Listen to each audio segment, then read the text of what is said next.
A true book, Ellis Island. Moving families. Moving to a new place can be exciting.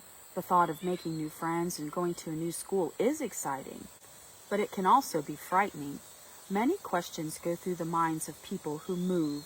What will the new place be like? Will I make new friends easily? Today, families often move to different cities and different states. Sometimes family even move to different countries. In the late 1890s and into the 1900s, many families from Europe decided to move to the United States. Europe was crowded. Many of the people were very poor.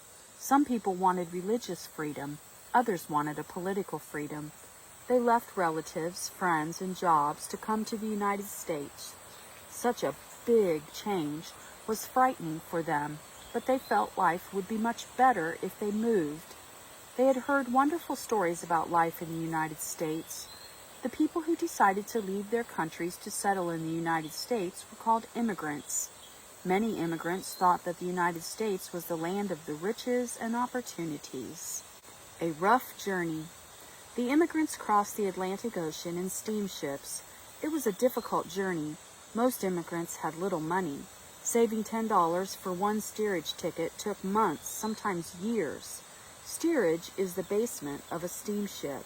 Imagine spending 3 weeks in a cold, crowded, dark basement. That's how long it took to cross the Atlantic Ocean. Other immigrants were luckier. They had enough money to buy first or second class tickets for the upper decks of the ship. These people were able to see the Statue of Liberty as they came into New York Harbor.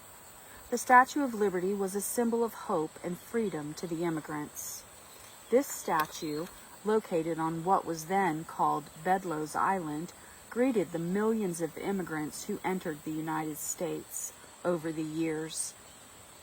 First and second class passengers were asked lots of questions on the ship just before entering the United States. Steerage or third class passengers had to go through a more complicated process before being allowed to enter the country.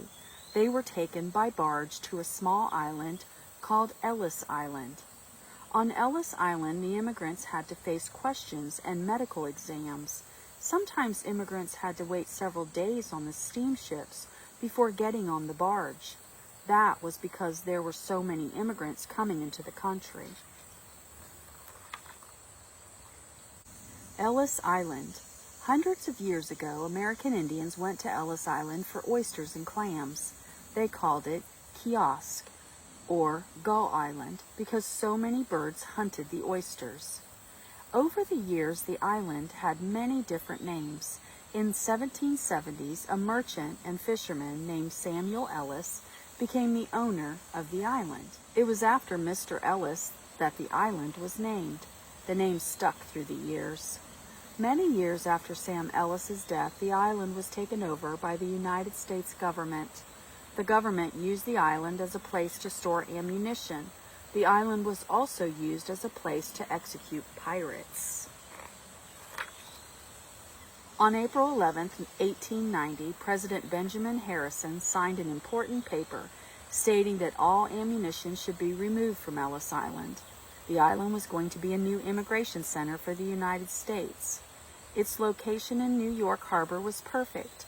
The federal government built a beautiful, large wooden building on the island.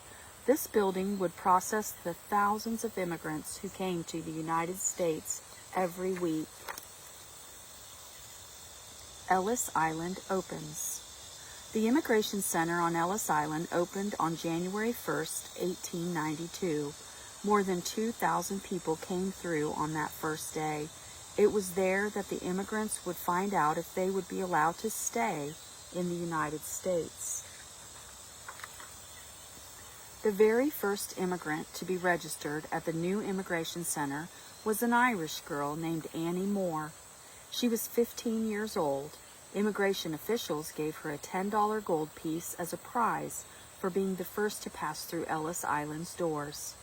For the next 5 years, thousands of immigrants passed through the Immigration Center. Annie Moore and every other immigrant had to go through the medical examinations and questions. The immigrants had to wait in long lines. The Immigration Center burns. 5 years after the Immigration Center opened, a huge fire raced through the wooden buildings on Ellis Island. The water around the island was too shallow for tugboats to put out the fire. The buildings burned to the ground. Luckily, no one died. The immigrants had been taken safely off the burning island. Ellis Island's Immigration Center was rebuilt. This time, iron and brick were used to construct the buildings. Landfill was used to make the island larger. By this time, Ellis Island was 17 acres. The new main building looked like a beautiful palace. Other buildings included a kitchen and a dining room, a hospital, a bathhouse, and a laundry building. The Island of Tears. Going through Ellis Island was an experience that no immigrant forgot. The process usually took 3 to 5 hours. When the immigrants went into the main building, they dropped off their bags in the baggage area. Sometimes the baggage area was so full that people lost their belongings. Next, they went up a large staircase to get to the Great Hall, or registry room. When they finally got upstairs, doctors checked them for diseases. The medical examiners wanted to make sure the immigrants wouldn't bring any contagious diseases into the United States. The doctors also wanted to make sure that the immigrants were strong and healthy enough to make a living in America. If a problem was found, the immigrants' clothing was marked with the letter H, meant heart disease, X meant mental problems, E meant eye problems. If a disease could be cured, the immigrant was sent to the hospital on the island. If immigrants passed the medical exam, they were given a legal exam. This was a bunch of questions. They were asked if they had money for a train ticket. They were asked where they came from and where they planned to go in the United States. In later years at Ellis Island, immigrants were asked if they could read and write. If they passed the legal exam, immigrants were given a landing card. This meant they could enter the United States. They went back downstairs. They could exchange their foreign money, and they could buy a train ticket if they needed one. There was a post office on the first floor. There was also a telegraph office. Finally, the immigrants picked up their baggage. They were ready to begin their new lives in the United States of America. Some immigrants were not allowed to stay in the country. These were people who had contagious diseases or who could not prove that they'd be able to support themselves in the United States. Sometimes some members of a family were allowed to stay, while others were sent back home. About 2% of the total number of immigrants through the years were sent back to their original countries. That was about 250,000 people. That was why Ellis Island was sometimes called the Island of Tears. A gateway for millions. 12 million people were processed at Ellis Island. Nearly 40% of the people living in the United States today had immigrant relatives who went through Ellis Island. Immigrants came to Ellis Island from many countries, including the Ukraine, Romania, Finland, and Guadeloupe. Ellis Island closes. In 1921, Congress passed a new immigration law. It limited the number of immigrants allowed into the United States. It also limited the number of immigrants allowed in from each country. This was called a quota system. The number of immigrants coming into the United States dropped greatly. Because of this, Ellis Island was no longer needed. On November 29, 1954, the federal government closed the island. Over the years, the buildings became ruined.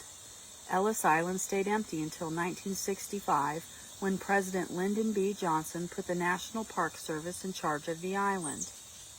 A new museum. Ellis Island had been a symbol of the American dream. It represented hope and freedom. Millions of courageous people came to the United States in search of a better life. These immigrants built the United States into a powerful country. Because of this, the government decided to make Ellis Island a national monument. Millions of dollars were spent fixing up the island. and its buildings and turning them into a museum. On September 10, 1990, the Ellis Island Immigration Museum opened. The museum educates visitors about the immigrant experience. It is a self-guided tour that includes movies, many exhibits, artifacts, music, and photographs. The United States has been a nation of immigrants seeking the American dream. For some, Ellis Island was the island of tears, but for the great majority, it was the island of hope. A true book, Ellis Island.